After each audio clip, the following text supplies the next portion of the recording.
This podcast is a member of the Place to Be Nation family. Visit us at placetobenation.com, the only place to be in your pop culture world.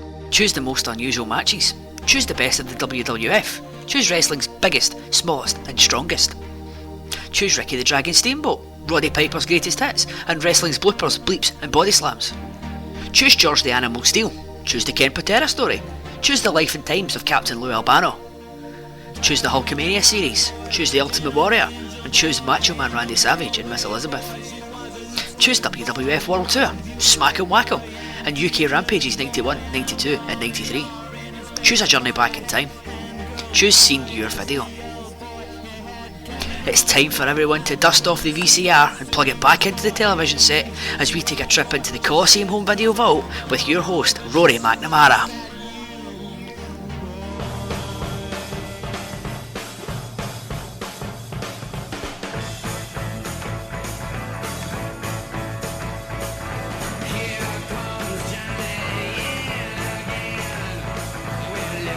Nation, welcome to episode 5 of Seen Your Video, the show where I, Rory McNamara, stick my hand into the damp cardboard box of Coliseum videos, pull one out, and then break it down to within, or very possibly beyond, an inch of its life. However, it is impossible to perform such an undertaking alone, especially this month, so joining me again today is my fellow special relation here on the Place to Be Nation Wrestling Network, and that is Mr. Ben Locke. Ben, I will ask you now, how are you? I'm okay. I feel I should let the listeners know in advance. Just thank you, Rory, for making this video. Thank you so much. I feel I should ask you in about an hour how you are then as well. At the moment, we are all good. Yes, because we've only watched it. We haven't had to talk about it yet, have we? This is where it really is going to come unstuck, I feel. So what have I chosen, dear listener, for the first time since episode 1? Well, Ben himself, because he watched this one before I did, everybody, but he went through it and he said to me, Rory, you owe me big time. So there's a possible clue. But I was there spinning through the network as I do, the home video classic section, and I saw a thumbnail picture of Bobby Heenan and Mean Gene Okerlund. Not of them playing golf, and not of them in front of a map of Germany. Those will come. No, it was them in a studio with Big John Studd and King Kong Bundy flanking them. So I thought, this looks an interesting one, and we're going back a little bit further in time, way out of the comfort zone. So I chose Villains of the Squared Circle. An appropriately named Coliseum video, as we will get to, albeit maybe not in the way they intended. Ben, before we get there, yes, already after 2 minutes, I'm just putting it off. Pro wrestling, villain, bad guy, heel. What makes a good one for you? And don't say this thing. No. I kind of subscribe to the Mick Foley theory. One who believes everything he's saying. Doesn't matter if it doesn't matter if it's right or wrong, as long as the heel believes what he's saying is right. Then I'm all down with that. I don't particularly have a favourite type of heel. You know, you've got your cowardly heel, you've got your strong heel that's soon to turn face and all that. So I'm happy with any kind of heel, to be fair. I've always been more of a heel guy than a face guy. Let's put it that way. I thought you might be somehow. I was. This is no surprise because you were on with me last month when we were looking at Hulk Hogan Real American, and you and indeed I said that the milk and cookies routine didn't really strike home with us. We just like it rough and tumble, don't we? Oh, like it rough and ready. Once again, recording before the watershed, everybody. Yes. Who was the first heel? I started watching properly in 96. Who was Owen Hart, I suppose. Obvious answer, really. So I was a bit before that. So I was like 92, 93. So I was Flair. WWF Flair was my first proper heel. Yes, I think I would have been if I started watching wrestling then, because Flair. We talked about this a lot when we looked at Smack and Whack 'em, but Flair just seemed so out of place in the WWF in a good way. Yeah, he was a completely believable heel. He was Slick Rick, and certainly since, I would say, national expansion, they'd never had a character like that before. Yeah, he was sort of the first one that sort of struck home with me. So I think I said it on the last tape or the first one I was on. How Ultimate Warrior was always my guy. So I was never I liked Savage, but I was never like in love with him. You know what I mean? So Warrior. So I think 92 Flair was the first sort of heel that sort of struck a chord with me. It was legit. I think it was the whole out, just to quote the guy, styling and profiling, the whole outfit, having Perfect and Heenan with him, that made him a big deal straight away in my eyes.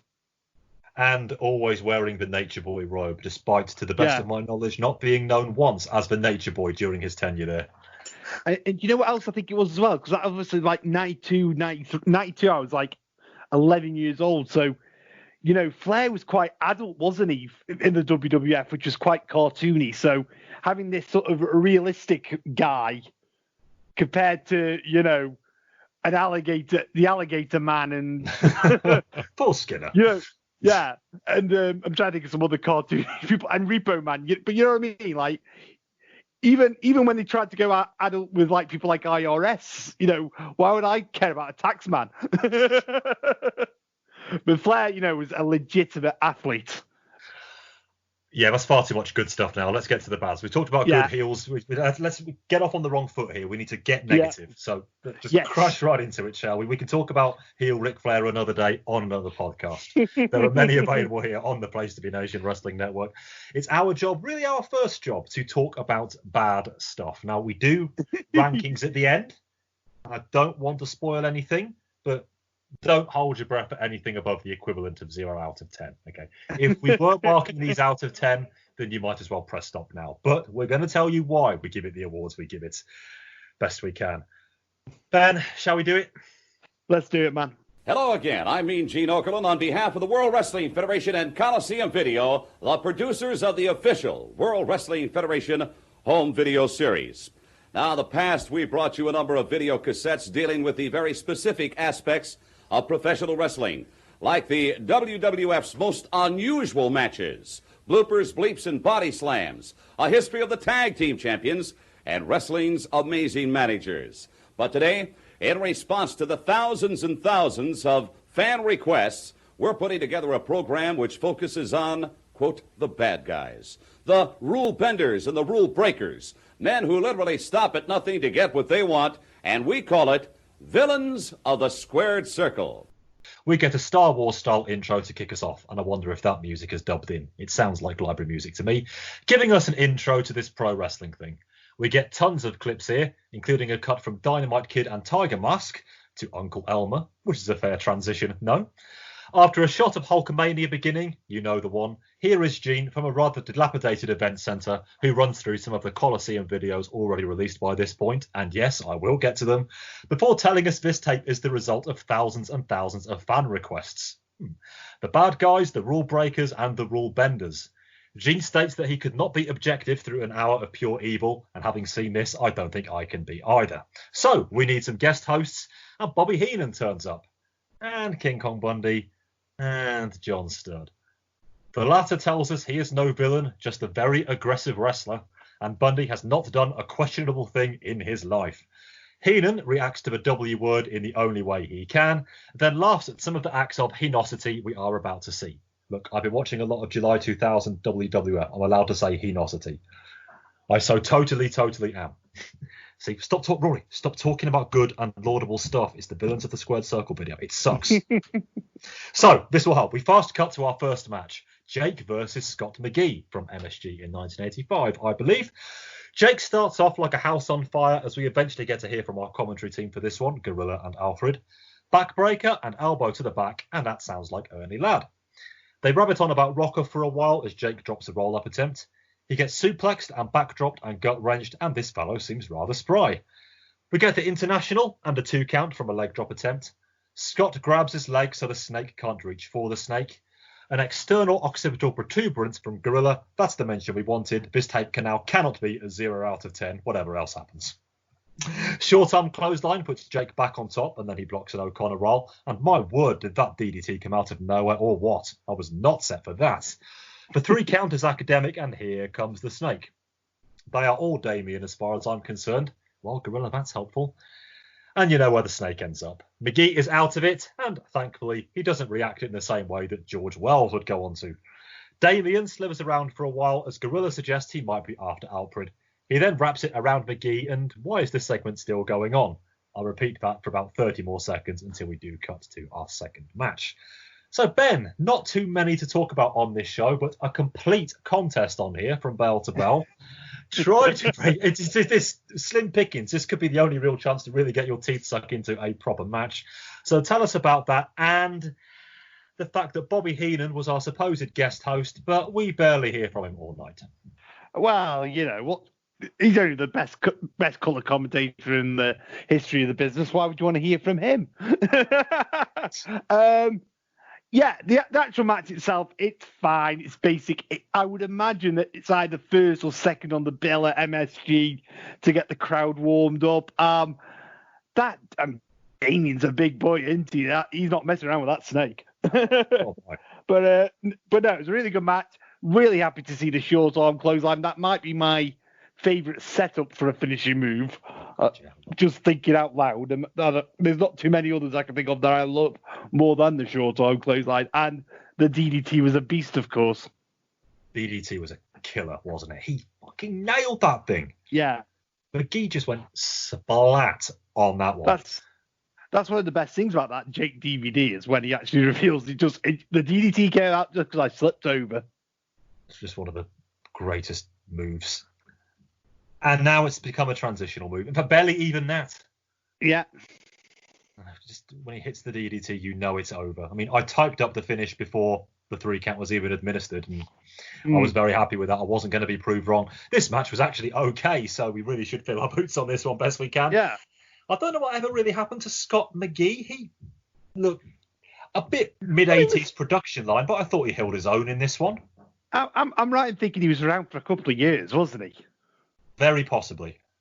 I mean, like we said on the last podcast, sort of 80s, mid-80s is not my forte, but he's a name I've seen and heard a few times, is old McGee. Not quite Tom McGee, though, but then who is Tom McGee? Well... Is Tom McGee even Tom McGee? Name is spelled slightly differently as well, of course. The legend would say different. That's a good piece on the network about the Tom McGee Bret Hart match, if you haven't seen it, by the way. Do check it out. Tom McGee seems like a perfectly nice fella as well. Anyway, he does. He's not on here. Nor is Scott McGee after this. And to set the tone for the remaining hour, Ben, other than putting the snake on Scott McGee, which he does a few times, and he lets it slither around him. Who knows where it went? Who knows where it had been beforehand either? Did Jake do anything particularly villainous here? And yes, that is a rhetorical question.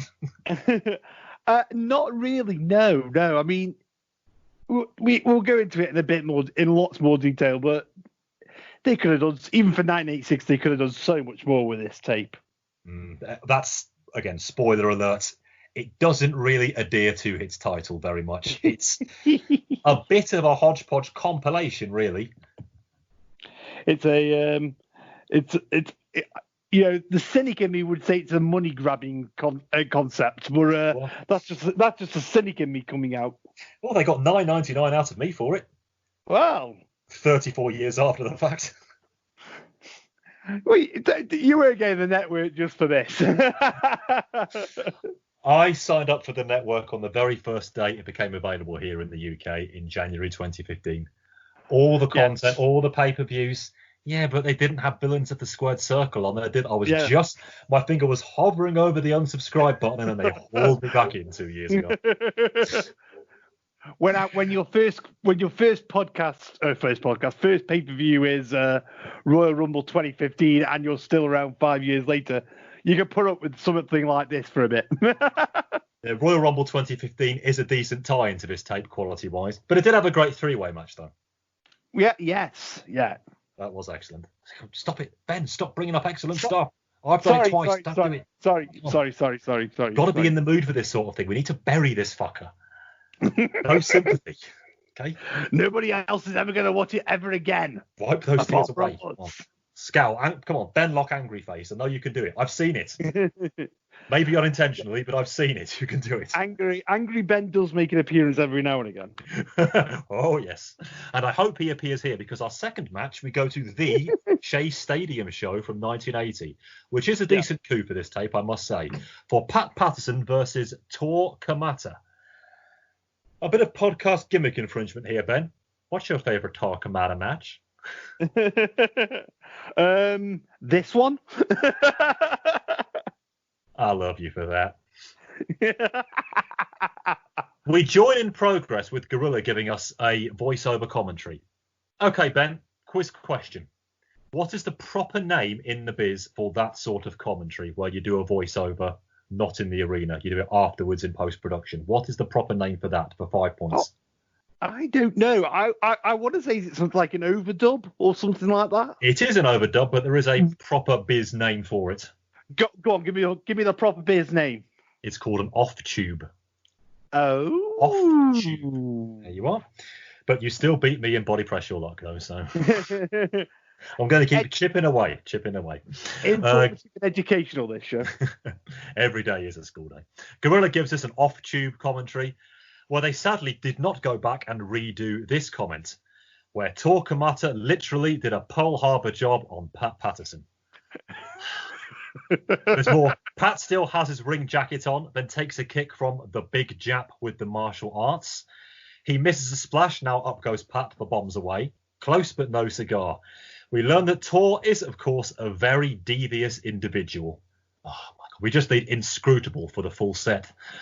Pat holds him in the corner for a while, but Tor is able to grab a year's supply of salt. But Pat ducks, and the ref, dear old Dick Kroll, eats it. And that's a DQ, despite him counting a pinfall attempts afterwards. Okay. There goes the positivity, eh, Ben? I'm glad that you mentioned the slight tones of racism coming out of Gorilla's mouth. I got that. Has there been any other kind of Japanese wrestler other than a devious one? Devious. They have to be, don't they? They have to, even a face like look at Tajiri, even look at Kairi Sane. They have to be some sort of deviousness there. Or just outright ninjas. Now. I mean, you know, it's 2020. Don't get me started, Rory, on that. Back to the match, the 1.5 minutes we did get. 1.5 minutes too many. Again, where was the heel? Throwing salt? Yeah, that was it. 6,000 years after the fact, although they do it a lot more later than 1980. Not villainous. It's not fucking villainous. Just read your description, boys. You're not following it. So in that respect, we are 0 from 2. I'm going to lose count very quick. It's going to be like Goldberg's early streak. I'm going to lose count very early.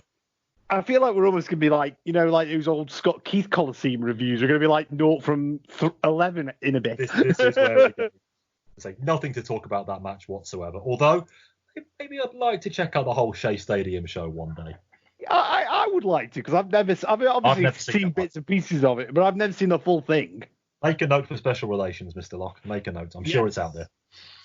Once we've got past Battle Bowl 93, we'll... Should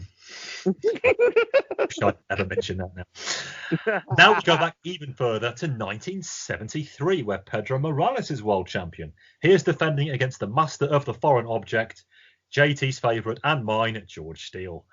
Our voiceover team say he is no longer effective as he just spends his time chasing after women. Well, that was true in 1986.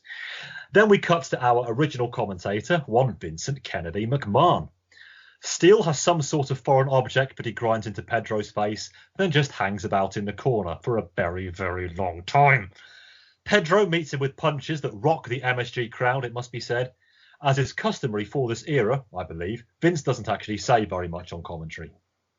And then from there, notwithstanding, Pedro holds Steele in the corner, as we clip out to what I presume is a lot later in this one. Steele still has whatever the object is and nails Pedro with it. Thank God for the fucking clip.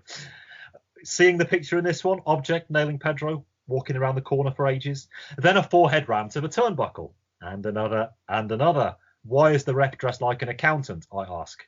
Pedro fights off from the apron, then gets off his own turnbuckle headshots. Oh, now I get it. Flashbulbs go off, but very little else does. More punches from Pedro, and the ref just waves it off. And that's our second what the bloody hell finish was that finish in succession. I suppose it was a mercy killing, though. We get some weak brawling after the bell, and somehow Steele is wide open. He just hops around a bit, yes, that's really what he does, before toppling out of the ring. That was, of course, horrendous. But again, I can't completely destroy the thing, because Vince McMahon did call the MSG attendees this capacity crowd. Ben, to use another Vinceism, I am not perhaps sensing victory with this tape so far.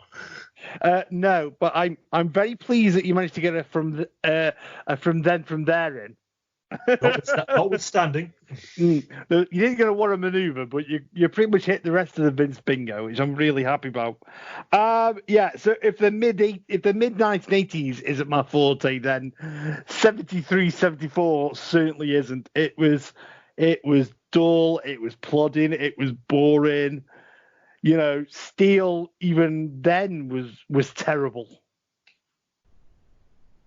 I feel we need somebody like Kelly Nelson on these shows with us. He could see the good in this, I reckon. Yeah.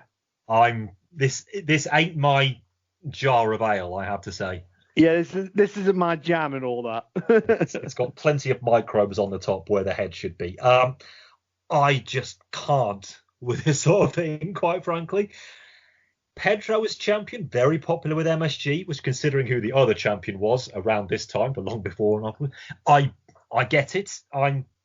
He was very over. He did quite well in the GWE lists a few years ago, but I would need a lot of convincing. And I would also need a lot of time to sit down to be convinced. And I don't just have it, or I just don't have it. See, power of speech even goes. I'm only 3 matches in. And yet George Steele, fucking dreadful. Just to give everybody a slight insight into the way I do things. So I usually watch things twice. Once all the way through, twice, so I can make my notes. With this, I watched it the once, and that was enough. Very much enough. All I will say about George Steele, 1986 George Steele, very much was 1973 George Steele. So at least have familiarity going for it there. Yeah, he's a guy much like, let's pick somebody like a Jim Duggan who has stayed in his lane. Let's put it that way. Let's try and be nice. Ever the diplomat. Again, what was heelish about this one? Other than George Steele's existence, was there anything here that got under your skin? Not especially. The match got under my skin. There you go then. Felt very tame even for what I suppose 1973 would have been. Oh, goodness me. It's just a comp tape. Fast cut to another lesson in foreign objects from Ernie Ladd. He must face Andre here at MSG. Bobby tells us that the suspicious thumb is purely down to his NFL injury. Back to Vince on commentary and those Andre headbutts. And you know what? I'm not tired of them yet. Ernie, though, goes to the controversial right thumb to regain some control, but does remember to sell the head. Andre gets tied up in the ropes, ding, as Ladd stomps away, and yet more punches until Andre blocks and wallops Ernie with a shot. He really did bloody cream him there, it must be said. Very low Irish whip and a back body drop, but the locomotive misses the splash. And Ernie has had enough of that and just wanders to the back. That's it. That's your lot. But he does still sell the head. I'll give him that. Ben? So this out of the four, I think we've got 70s matches. This is a match this actually is a match I'd like to see a bit more of. Andre, actually, you can tell, obviously because we're used to that sort of slow lumbering giant of the 90s. He could move quite a bit, couldn't he, back then? I know that's a particular hot take, but yeah, he was quite mobile in this match. He was quite a nimble, mobile giant in the 70s, and Ernie Ladd was okay as well. Yet again, there was nothing particularly heelish going on, but I wouldn't have minded seeing a proper match between these two. Ernie just walked to the back. He used his thumb and walked to the back. That thumb is a killer, though. A charge sheet as long as your arm. Depends where he puts it, I suppose. Wow, there's an image, kids. Especially with Andre. Now who's mobile? More Andre coming up, so especially after that interjection. Let's move on. Back to June 1973, the same card as our Pedro versus Steel match a little earlier. For the one Ben Locke has really been waiting for. It's time for Captain Lou Albano to lace up the boots. Why? The silence speaks volumes. Versus one Gorilla. I didn't pick the matches. I only picked the video. I only picked this one out of the 66 remaining. Captain Lou is versus one Gorilla Monsoon. Okay, I'm in for this one. Ben, we are both from the UK, of course. I'm sure most of our listeners here are from across the pond. Thank you very much for joining us today on the Place to Be Nation Wrestling Network. These are mentioned twice by our roving reporters, who we don't hear enough from. Jelly rolls. A match between two big old jelly rolls, says King Kong Bundy on this one. Now, jelly for us over here, we call it jam, I believe. Oh, yeah. Yes, that's jam. So, literally translated, this would be a jam roll. But I don't think, maybe a jam roly-poly. Okay. I haven't done a jam roly-poly in ages. Roly-poly and ice cream, baby. Oh! Yeah, somebody please let us... I could look it up, but the personal touch. Please, somebody across the water, let us know what a jelly roll actually is. I think I might have an idea. Oh, go on. Well, I'm thinking bellies. I'm thinking, like, when the belly moves like jelly, because they're two big lads, aren't they? So we're not talking like bodybuilder types here, are we? Not indeed. So that would be my guess. Anyway, it's not a particularly educated guess. I'm just going by the name. Send your letters to. Let's get to the match. Plenty of stalling, of course. I've seen enough of that on this tape already. Against the popular Gorilla Monsoon, as he is called by our ring announcer. Plenty of stalling from Lou. I've already said that. And a rake in the eye. Of course, I have a rake in the eyes when Gorilla tries his luck. Repeat this about 600 times. Give or take the occasional kick. That is the match for the next far too many minutes.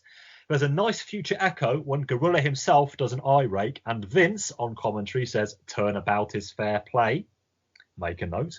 And a nice overhand chop by Monsoon too. He really lets Albano have it, who then goes right over the top and just wanders to the back. Just like in the last match. That was actually close to being semi-demi, vaguely half-watchable, but close only counts in horseshoes and hand grenades. We don't class that. I'm glad he retired, I can tell you that. Right. To go back, I think I found a little bit more about jelly rolls. Oh God, hit me. Well, it's a bar in Disney World. Looking at the website. A bar. So have they got a reputation for being serial drinkers, these two? They were wrestlers in the 70s, so I'm going to say yes on that one. Yes. We all know about Gorilla and the Joy Juice. If Jesse was here, we'd hear about that. Yeah, so like everything is for jelly rolls in Orlando. So that's the information I'm getting off Google. So as you can tell, I was really into the match, so I'm looking at Google facts. So Captain Lou is as good a wrestler as he is a manager. There, that's my whole statement on the match. That's gone right up my spine. That has been. Sorry, Rory. Gorilla's okay though. Yeah, there was plenty of Gorilla to go round, but I'll tell you what, he was giving it some here. Yeah. When he had the opportunity to, when Lou just wasn't stalling. Yeah, Gorilla could go. Lou Albano can go fuck off. Hey! I did like the Gorilla chops, which we would see 23 years later. Yes. Loading their way into the chest of Vader, so it's good to see them in a match context. And also when he loaded it into Muhammad Ali. Indeed. That's one for a special too, I reckon. Yes. So many ideas, so little time. It's good. I'm making a note. I'm making a note of all these ideas. Sure do. So for this one, the heel count, just Captain Lou Albano existing. So this one gets a tick then. There was heeldom in this match. He's a villain of the square circle as much as you want to boo him and get rid of him. Okay, we can buzz its creek through this one very quickly. Stan Stasiak is up now, teaming with Blackjack Lanza versus Andre and Chief J Strongbow. He can be counted on for scratching and gouging, saith Gene, as we will see some of here. But first, Chief J arm drags him around a bit. I never recalled Jay looking this much like Ilya Nastasi before, but there you go. Stan is now the aggressor. Vince, all the classics. And then they wait forever to do a punch off the rope spot, to the point Stan just throws a random punch instead, and that's all we get. Yes, we cut away from the match right there. No scratching, no gouging, no anything. No anything from Ben either, and I don't blame you. Sorry, I had my mic muted. I do apologise. What was the point in that? There wasn't really, was there? 30 seconds mid-match, they cut away. So, the only interesting thing I can say about Stan Stasiak is he's Sean Stasiak's dad, and that's not particularly interesting. That's cool. But, yeah, it was just there, wasn't it? I mean, there's plenty of Andre on this tape, so if you're an Andre fan, you fill your boots, but for the rest of us, there's not enough, no. I've seen far too much of Sean Stasiak in one of my other podcast ventures. The perfect event of doing that stuff in WCW 20 years ago right now. Oof, blimey. I was going to say, that's when he's read the Thrillers, yes. At least I've mentioned something bad. Keep me on the straight and narrow. Although I am heading towards Hemlock territory at the moment, and I've just seen my notes. There's still a long way to go. But now it's a retrospective of Don Morocco. He gives Gene the creeps. Heenan, though, marks him down as spiritual. We get a few seconds of him v Pedro at MSG, followed by a little more against SD Jones. So Scott approves. Vince and Pat on the call here, so I think this is from Championship Wrestling. Vinny suggests SD could be number one contender, so Scott approves, as he gets up a sunset flip for 2, then a lengthy side headlock, but Don works that into a neck breaker. Hey, that was all right. He misses a Beta bomb, he's doing well today, then is punished with another lengthy side headlock. SD then goes for a crossbody, but Don catches him into a sort of power slam for a quick win. There was no cheating there whatsoever, by the way, so I think we're 0 from 500 at the moment. I did make the sprint, if sprint isn't a contradiction in terms. I did make the note that the commentators both mentioned how slow and deliberate the pace was. A slow sprint. Yeah. So yeah, I mean, when Don Morocco is sort of a step up from what you've been watching so far, that's kind of a bad sign, isn't it? There's a seeming hot take for you again. On our chat, you messaged me to say, and now there's a Don Morocco retrospective. I think I might have said, I know we're only about halfway through, I think I might have said that this is actually the worst of anything I've ever watched. Not just wrestling. And given the things that have passed by your cathode ray, Mr. Locke, that covers a lot of ground. I know. I'm becoming sort of the king of watching shit, basically. We've got Ricky Steamboat in a few seconds. Yeah, we have. For a few seconds, but in a few seconds. Yeah. A bit more Morocco. I missed. Sorry. Oh, sorry. Go. A clip from TNT of the Don. We are on the dark side. We control the dark side. VKM says the only way is down. But when it comes to talent, greatness, and magnificence, the Don stands for every word of that. And as for Steamboat, I got some fat broads that make your ladies look sick, and we are having one heck of a time. I like that. Party. Take that, family man, Steamboat. Can we just take a minute just to moan about the tape and just say, so we've got Morocco, and we've got Fuji on TNT, but we haven't got Fuji Vice. Oh, well, that would have no place on this tape, though. No. That would score it from a whatever minus score I'm going to give it to to a 5 or something just for that one segment. I'm sure it's out there. So now we do go to Steamboat versus Mr. Fuji. We join with Rick going up for a crossbody and getting only a 2. Bruno on commentary here, so I hope somebody's conditioning gets praised. Sorry. Good conditioning, Vince. And Ben, you'll like this one. I didn't mention it earlier because I wanted to let the man himself come in with it. Vince gives us a look at that maneuver as Steamboat works Fuji into a package for a sensational victory. He celebrated, but Don belted him in the back with a chair. Yes, an actual villainous act on this tape. It only took 41 minutes and 4 seconds. Yes, I counted. I should say it was a proper wooden living room chair too, and it broke right against Steamboat's back. Villainy. Proper chair. Proper fucking chair. Yes, I'm glad you mentioned that because I got that in my notes. I was like, it's a proper chair, and it was a proper chair shot. He didn't go like soft on him. It was just full on.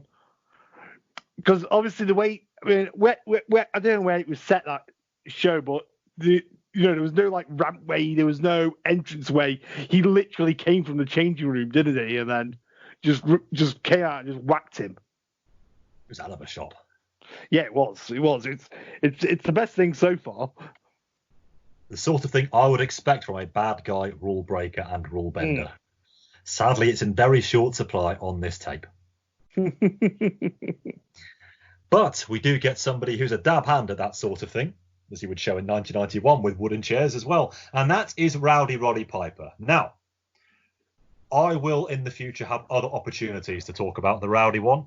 His VHS is there in the home video classic section, and I will get to it probably very soon, the way things are going, to try to tip the scales a little bit. So I'm going to bash through these very quickly. Most of these are edited as it is. You'll hear about them in full in future on Senior Video. But I did want to mention these because I want to give Ben a chance to talk about Piper.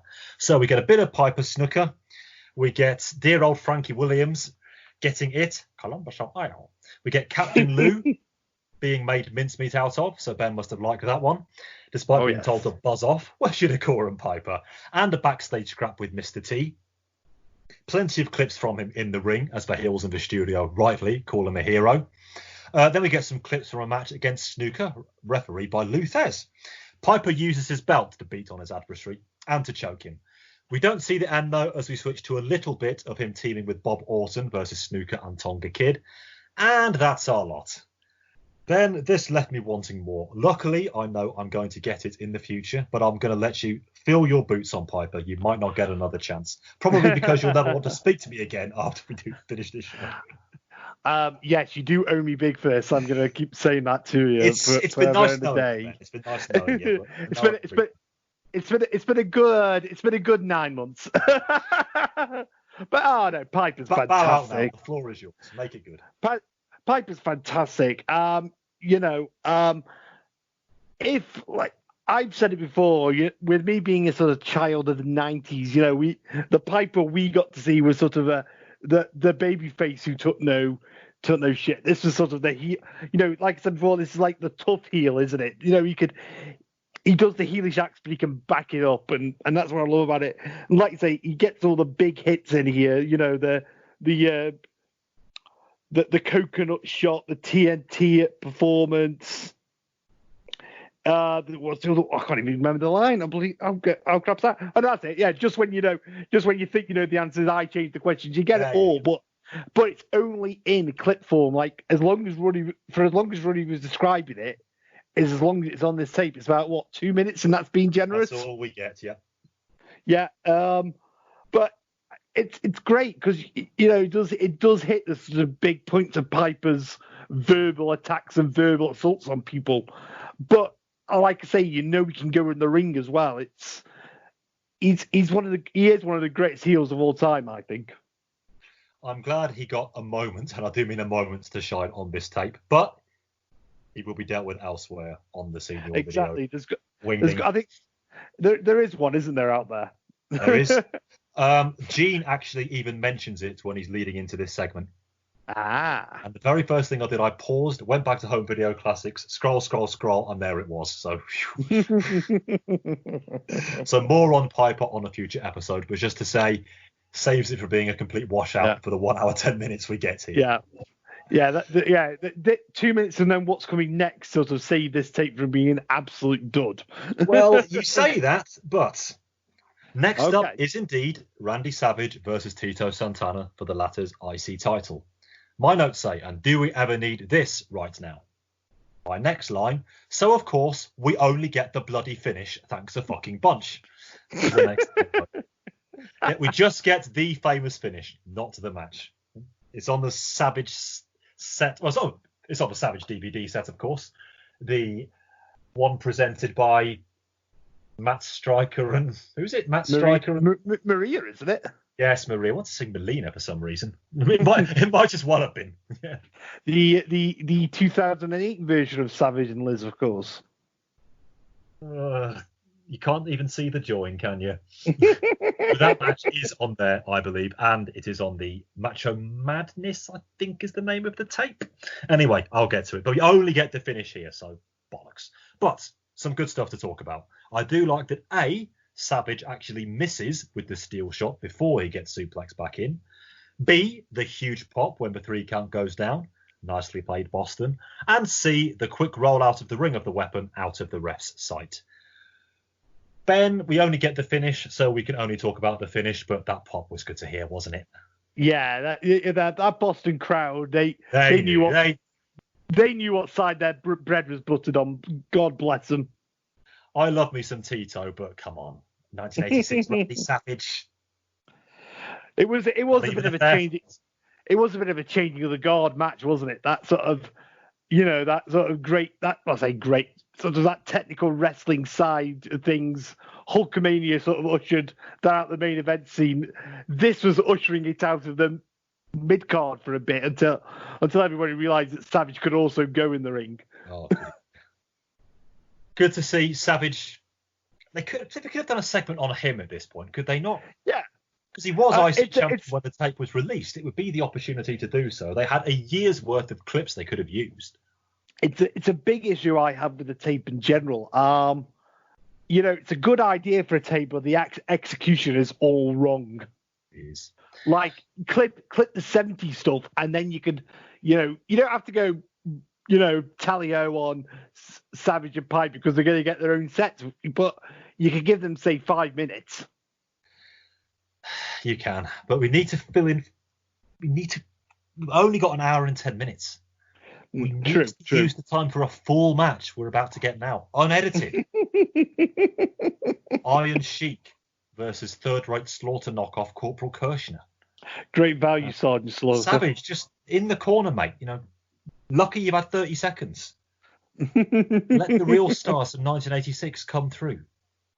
I feel blessed. This one is from MSG, so probably reviewed elsewhere on the network. The Place to Be Nation network, that is. And I believe it comes from a few weeks after WrestleMania 2. Play-by-play. Right, clothesline by the Iron One, and then he chokes him out with the apron, as I've written here. Okay. Bell rings now as we get a backdrop, and the bell rings again for some reason. Sheiky Baby makes rude gestures before hitting a kick, but the Corporal hops over him and body slams him down. He risks a DQ by dragging his legs to the ring post, but just grinds on them instead. He misses a drop kick and looks like a right goit doing it, and now the Iron Sheik goes to town. Nice gut wrench scores a 2, then the Corp puts his head down early and looks like a right goit doing it. Do you get the picture? He really is a fucking terrible worker. Abdominal stretch by Shaky Baby, which gets hip tossed out of, but CK misses an elbow.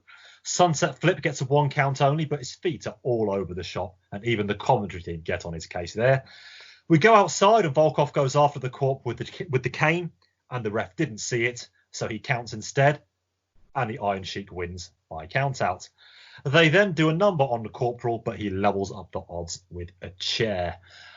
Yeah, I should have edited my notes before doing this show. I think third-rate Slaughter knockoff was being a bit kind there, wasn't it, Ben? Not really fitting with this tape. Too positive. Far too positive. Yeah. Great value Slaughter is the way to go. Gosh, that was just awful, wasn't he? He was so bad. Truly bad. Okay. Woe betide Vince to carry a grudge against somebody, but maybe just give the military thing a rest for a bit. They hold off on it for about 4 more years after this, and it comes back, and how? Yeah. It's good then. Us listeners to the mothership will definitely know where we are right now. Oh, yes. But at least the Sheik did something kind of. Well, yes, Sheik. Almost literally. Sheik and Volkov both, were quite, particularly villainous at the end of the match, I thought. I could have used the Sheik promo here. This tape was missing a lot of things, but a Gene Mean could have helped put it over the top. And a Hapui. Fuck! Okay, Rad number one. Okay, that would work. We're okay with that. Fuck! We're about 30 years too early for. I might have reacted in a similar way after seeing that match, however, so maybe not.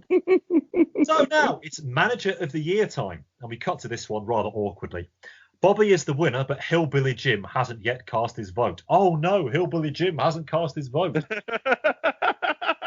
He, of course, it's like Eurovision or something. It's like Eurovision or something.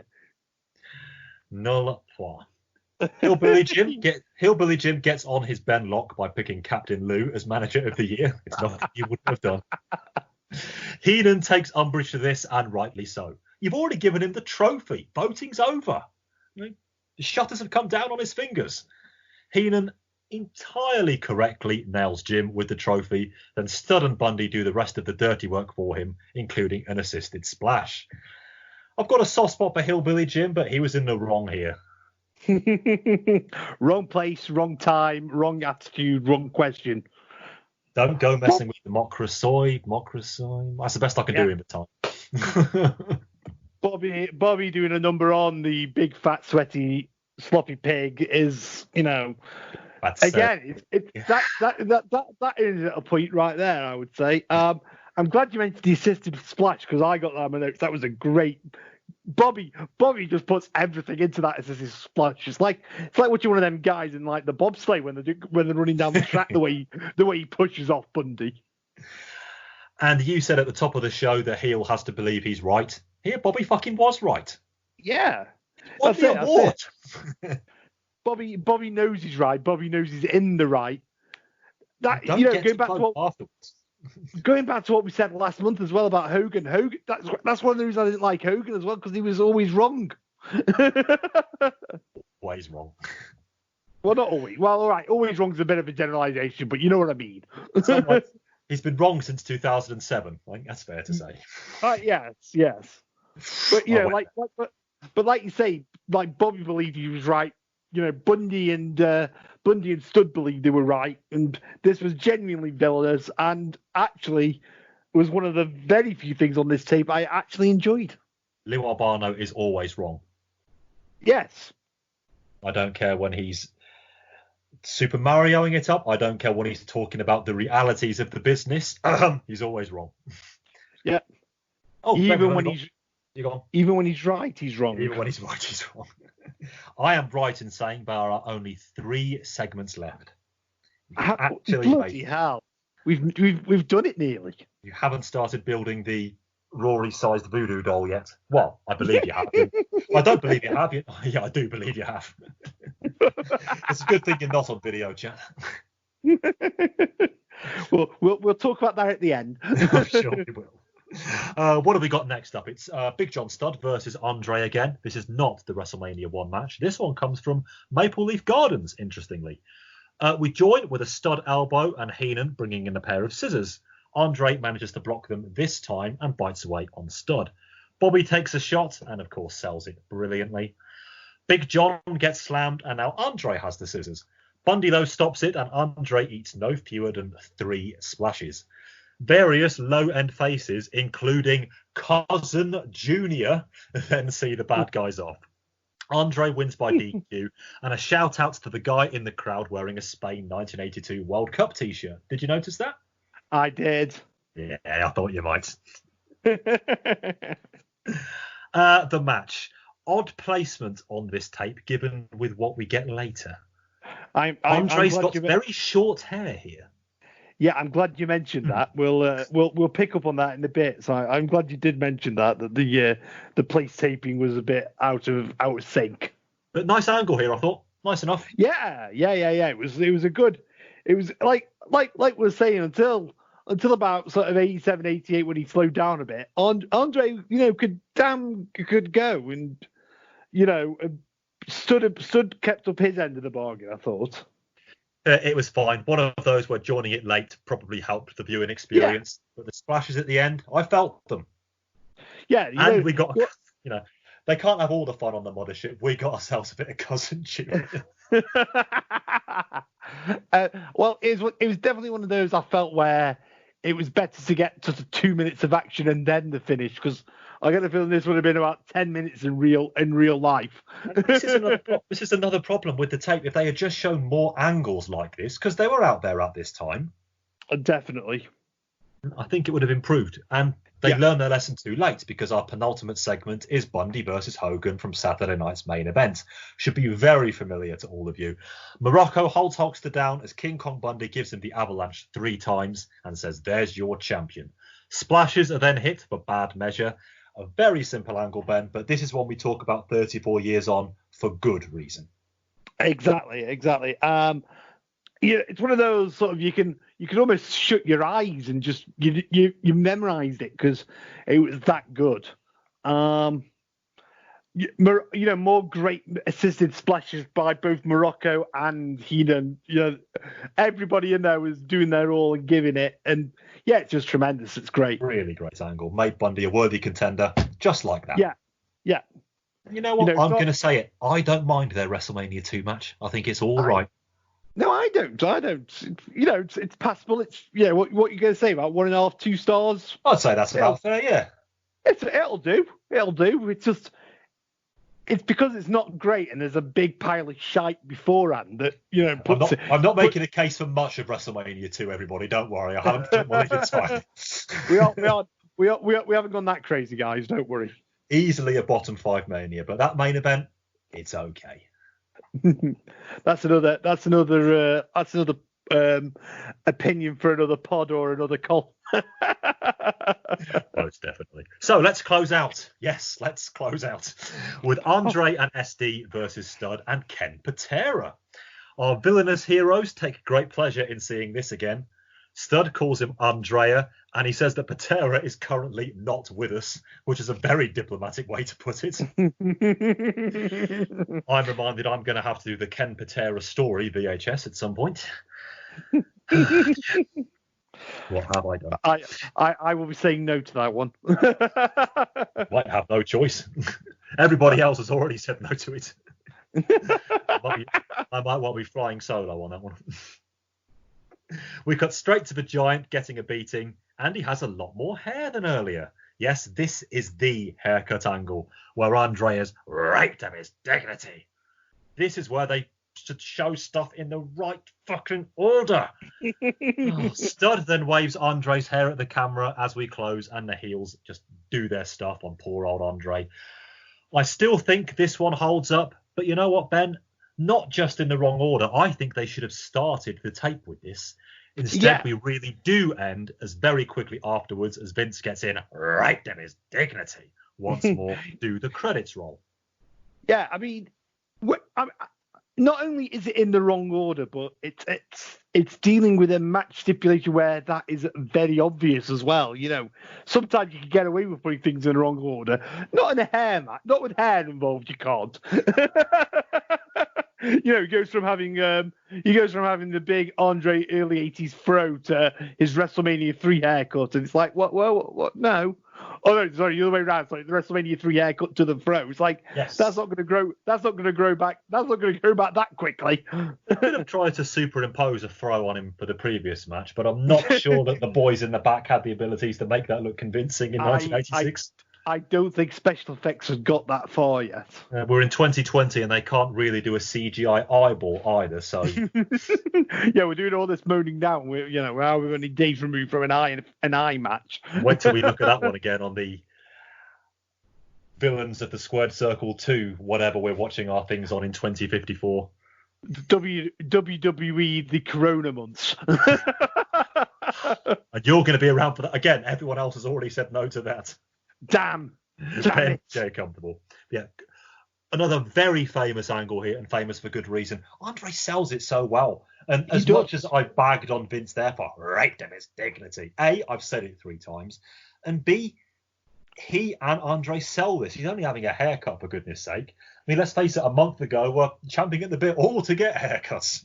Like, dignity had long gone out of the window, assuming the windows were open, for the hair that we were all growing over 4 months. But here, a simple short back and sides for Andre is treated like death itself. That's how you do it. Pro wrestling is anything you can make it want to be, and they did it here. They really did. It's just so simple, isn't it? Just like you say, just a change of look, and that's it. He's ready to be he's ready to be a heel, isn't he? We didn't know that quite at that moment, but now with the benefit of hindsight, we know what direction they were going in. Yes. For more on this, I would check out the edition of Greetings from Allentown with our friend Peter Winson, who talks about this angle in very, very close and painstaking detail. I don't know the episode number, but you should all subscribe to it anyway, because it is great. It is. So that's the end of the tape. The end of the tape. A couple of points I've noted, or 4 in fact, as the credits roll. Number 1, associate producer Craig Leathers of Titan Sports. There's a name to conjure with. He would appear on credits elsewhere a few years later. 2, I like this one, special thanks to Vince McMahon. Thanks, Who Vince. put that one in there, I wonder. 3, showing that he really was a master of all trades, not a jack, a master of all trades. Research Howard Finkel, Titan Sports. First ever employee of Titan Sports, wasn't he? Was indeed. Rest in peace, man. And number Absolutely. 4, and for those of you who are sadly familiar with this tape, this one's for you. The credits are shown against stills ostensibly from the video, but it includes one we did not see as part of this, and that is only of Terry effing Funk. Apparently, his debut WWF match versus Aldo Marino on Championship Wrestling from June 1985 was indeed part of the VHS release, but it didn't make it to the network. Having seen it elsewhere, I can only assume the issue stems from when Mel Phillips puts on Terry's cowboy hat and then gets utterly royally pasted for his trouble. Terry really does beat the merriest of hell out of him. It would have been the most villainous act on the tape, no doubt, beating Mel Phillips to a bloody pulp, but sadly I can't include it in my reckoning. So towing the line am I with the WWE Network. Hey. That's horrendous fucking pun. Only $9.99 a month. It could be maybe it's other Mel Phillips things that it was cut from the network. But yes, not on the version we watched, so I can't include it in the review. But for completion's sake, and the fact I don't get to see the greatest pro wrestler of all time, I thought I had to mention it. But Ben, we're out. Down and out. Oh, good Lord. I was just starting to get almost good at the end. We had some normal things bringing us home. Yeah, but it was like 20 minutes of good and then 50 minutes of absolute dreck.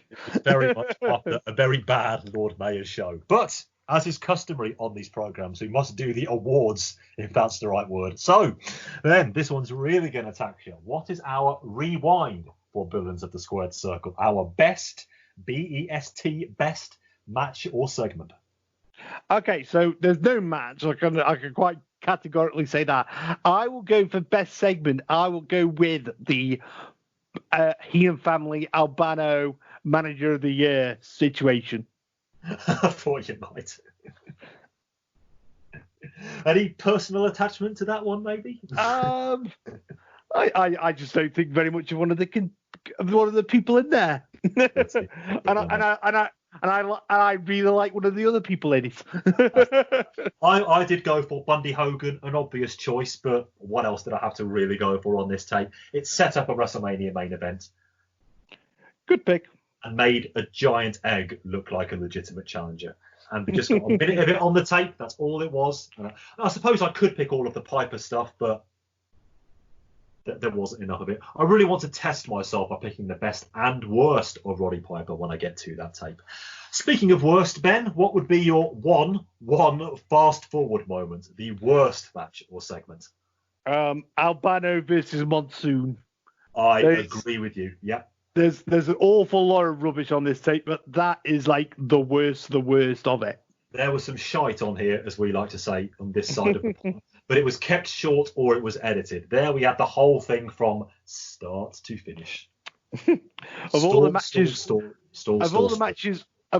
we could have had complete, this is the one they picked. Stall. Although Kirshner versus Sheik run it close, that was a complete yes. Match. Yeah, I'm with you on. I hate giving Gorilla worst of anything, but it is what it is.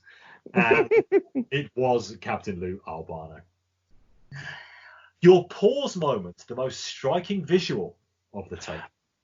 I'm going to cheat a little bit because we didn't get that much of it, but I'd go for the Piper coconut attack. Mm-hmm. That's a very solid pick. It's iconic, and it's iconic for a reason. It is.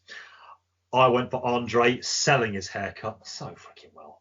Yeah, that's a good one too. Through shows like The Mothership and The Network, I'm having a newfound appreciation for Andre, you know. Definitely. I really am. I need to go back and watch more. Mm. If anybody has any specific Andre recommendations, do get in touch. He only really I mean, it's when you sort of watch him a lot, he only really slows down like at about 89, isn't it? Sort of 87 into 88, he's still really good, and then, sadly, it is off a very steep cliff. But until then, yeah, he's absolutely superb. Speaking of which, not that I'm trying to lead you, a new category that I wanted to debut last month, but considering it was Hulk Hogan Real American, not the fairest of fields. So, who is our video star, our MVP of this tape? Because I know you're trying to steal me, but I would go with Andre because he is in about 3 or 4 of the matches on this tape, and he makes at least 2 of them passable, which on this tape is a win as far as I'm concerned. Correct answer. And brings us to the greatest award of all, your final thoughts on this tape. So then, Ben, for the sake of completeness, I'm going to run through them all. Is this tape a buy, i.e. a must-see? Is it a rent? A might-see? Is it a bargain bin? And so, I'll get to it eventually if I have a bit of spare time. Or is it a wipe? Okay, I'm gonna say, I'm gonna mold 2 categories together. It's a buy/wipe for me because it's a must see because you have to see it just to realise how terrible it is. We describing it can make it sound bad, but you have to go out your way to actually go watch it and then never watch it ever again. Yeah, this is one where.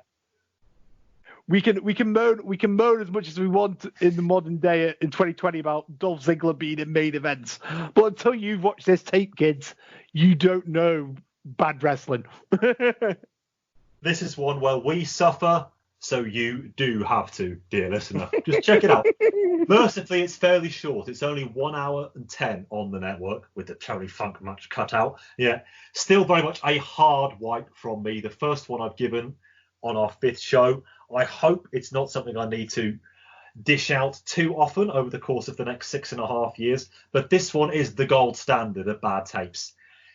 Thrown together, not enough Heenan, a bored Gene, and you can always tell when Gene's bored and he's not engaging with the material. This was one such occasion. And as we hinted at throughout the review, Ben, it didn't tell me anything about villains of the squared circle. Like I said earlier, it's a good idea, but the execution is all wrong, isn't it? He didn't get to I know it's 1986. I know their fields of reference are shorter at this point. I know it was made very quickly and on the hoof, but I was hoping this was going to be at least a little bit more exploratory. Even if you keep the same runtime, you could do sort of 20 minutes of the Heenan family. You could do 5-10 minutes of Piper, 5-10 minutes of Savage, 5 minutes of Sheik and Volkov, and that'd be the majority of your tape, right? That even with I didn't mention Jake either, but the whole 1970s bit took me out of it watching it, and then it took that end segment to even just bring me back even slightly. Not enough Heenan family, not enough Jake, definitely not enough Savage. makes this one a big old wipe, I'm afraid, everybody. Yeah. But Ben, we did get there, and We did. I've been listening closely. It doesn't sound like you're sharpening knives.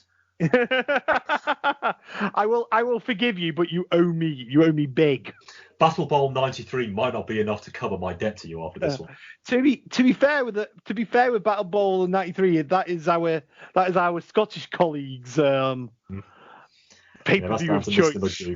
Yeah. But Ben, thanks very much for joining me for this one. I couldn't do it alone. He really couldn't. And why don't you tell everybody on the Place to Be Nation Wrestling Network what you've got going on, including with our friend there, the aforementioned Mr. McDougall. Okay, so as Rory's just very kindly led me in, I would say we're sort of in between episodes of Special Relations at the moment, aren't we? That's a nice way of putting it. Well, I don't know exactly when this episode would come out, but our episode number 10 is coming up very soon. And as we'll be out in the middle of August, we are going to be doing a SummerSlam themed expert. We have a special guest on tap. I won't be saying who that is, but he there we go. It's a he. He is the specialist of special guests, would you say, Rory? Yeah, he might have been mentioned in the last hour as well. As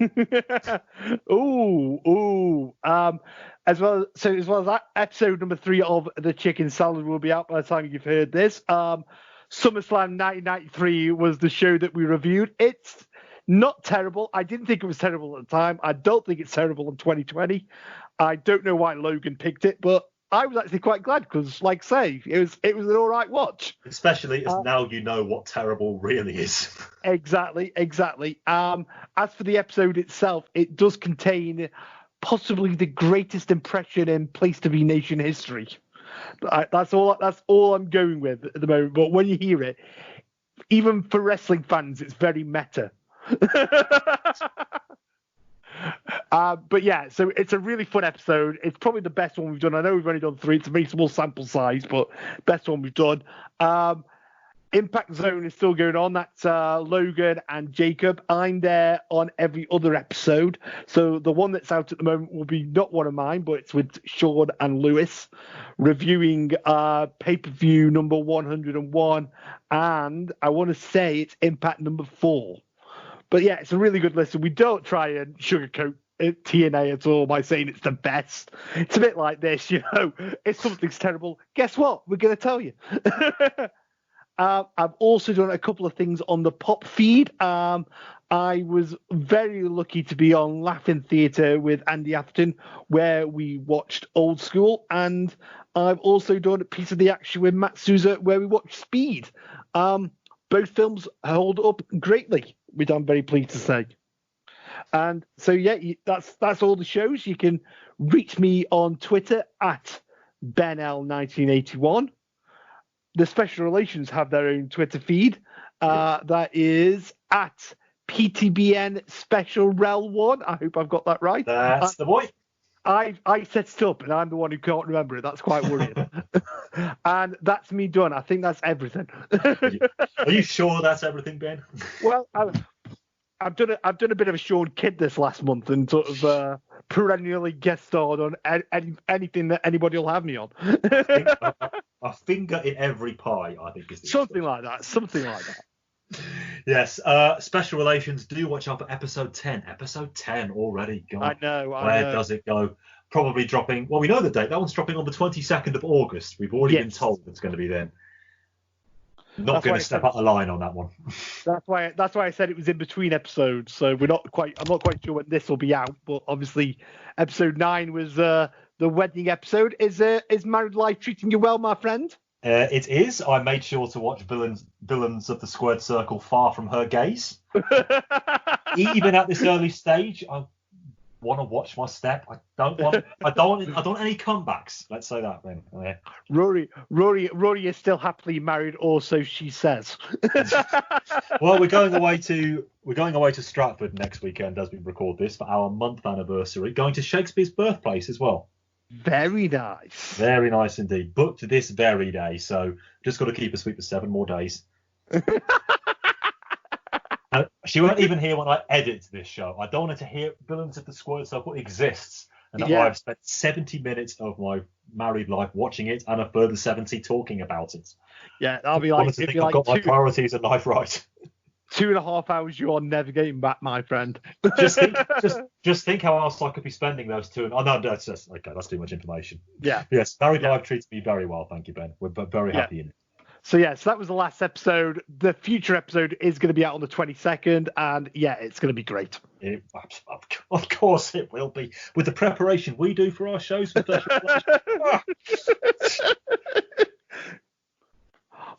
Prepare to fail, all that. Prepare to fail and all that, or failure to prepare. Yes, indeed. You can hear me on the Wrestling 20 Years Ago podcast. Wherever you get your podcasts, just search Wrestling 20 Years Ago. By the time this show goes out, all the shows for July 2000 will be available. ECW, WWF, and WCW. I am on the WCW show, where I talk about Vince Russo and Bash at the Beach 2000 for far too long. So if you want to really hear angry Rory, I thought I was oddly restrained during this one. I think I used up all my anger on Vince Russo, but who can blame me? But the WWF show, Fully Loaded 2000, one of the most fun times I've ever had recording a podcast. Present company not included, obviously, Ben. But we talk about all the great Raw and SmackDown stuff, that tremendous pay-per-view, Triple H training Trish, all that fantastic stuff. And you can just tell the enjoyment. I listened back to it just now, pouring through the speakers. One of the favourite shows I've had to be involved with in the 5 years I've been doing podcasts. So if you do check out just one, especially if you're new to the Wrestling 20 Years Ago podcast, do check out that one on WWF show. It was a blast to record it, and I hope it is for you to hear it. Best way to get in touch with me probably is the Special Relations Twitter. Again, it's PTBN Special Rel 1. Any recommendations for videos you want to watch, if you want to argue with us at our feelings on the villains of the Squared Circle, we'll give you fair rope to hang yourself Yeah. with. We'll give them like a minute of a time, I think. I'm hoping for full-scale agreement on this one, really. No accounting for taste and all that. But thank you very much for listening to this and the excellent feedback that I have personally received over the 4 shows and now 5 shows we've done so far. And I've got so much material to look at. If this keeps being churned out once a month, like I said earlier, 6.5 years you will have me on going through all the Coliseum videos. But if you do have any specific recommendations for things that aren't on the network and want to point me in the right direction of where they are, please get in touch. If you want to be on a show, let me know as well, and we will see what we can do for you. But Ben, again, a very special thank you for joining me on this one. Oh, I should ask, yes, like I said at the top of the show, Ben, how are you now? Yeah, we're all right. We're still friends. Don't worry. I did really have to check. Ben, cheers, mate. Always a pleasure. No problem at all. Thanks for having me, mate. I will have you on something good on seeing your video in the future again. I promise. It was his pick, everybody. Can I just? It was very much. I'm going to reiterate that again. It was Rory's pick. Pour the blame on me, everybody. In every sense, nobody to blame but myself. But again, thanks very much for listening. And villains of the Squared Circle, oh, I very much have seen your video. I'll catch you all next time.